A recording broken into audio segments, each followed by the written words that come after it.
For me, it's great to be here, seeing old friends again, meeting new ones, and hopefully between us, we can really move forward the agenda and get more women involved in business and using technology. But one of the things that I wanted to say is these are leading to major business disruption. APEC has been a leader in looking at e-commerce and women and e-commerce and ICT for over a decade now. When they started, ICT, e-commerce was actually a tool. Smart technology has gone beyond that. It's no longer a tool. It's a different way of doing business. And if you're in business now and you're not aware of the impact that smart technology is going to have, you're in trouble. If you're just starting out, you've got amazing opportunities ahead of you utilizing smart technology.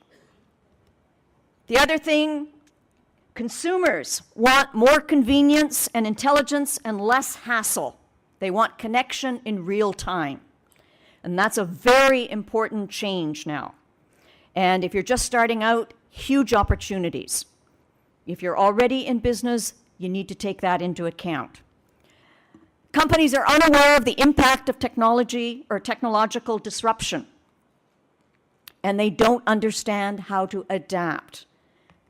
But the major problem is they're just not aware. If you're not aware, you can't change. The advantages of smart technology for women-owned business, for men as well, but particularly for women-owned. Smart technology can increase your margins, it can lower cost, it can build loyalty, and it makes it much easier to connect with customers, suppliers, financiers, and like-minded people. Crowdfunding. One of the complaints I keep hearing from women entrepreneurs is the difficulty they have in accessing financing, much more difficult than for men. With smart technology, the ability to crowdfund is a very important advantage for women. It allows mass customization, the 3D printing, for example, much easier to mass customize. In Canada, one of the things that our libraries are now doing is they're putting in 3D printers that you can go and use and develop your prototype, where before it would be extremely expensive to do that. Now it's free at your local library. The other thing which is particularly important for women, I think, is what's been called the gig economy. You can transform a spare resource into a profitable commodity.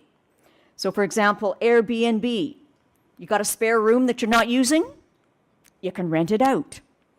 You got spare tools that you're not using, you can rent them out.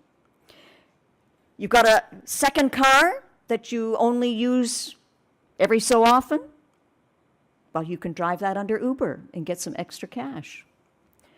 So, and this particularly for women, if you have to stay home with kids, good way to earn some extra money as well. So, what do you need to do if you're a company? And this applies not just to women, but to men as well. You first of all have to cultivate awareness. You've got to know what's out there and what does it mean for you and your business. And then you've got to develop a conducive culture. You've got to support risk-taking, because adapting a new technology is going to have some risks. You've got to foster agility.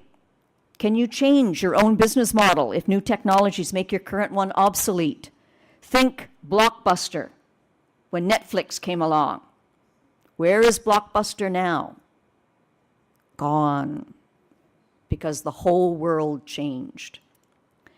You need to develop effective resources, human, capital, and technological.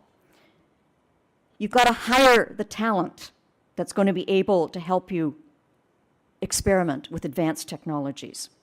So what do women need to do? Particularly for women, you've got to identify the technology that best supports your business goals.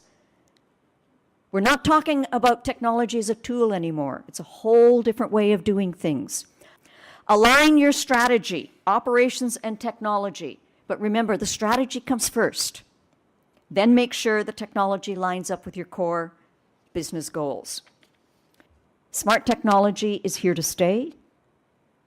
There's a lot of it that we really are not taking the best advantage of, and we need to do that, and women need to be there and take the lead.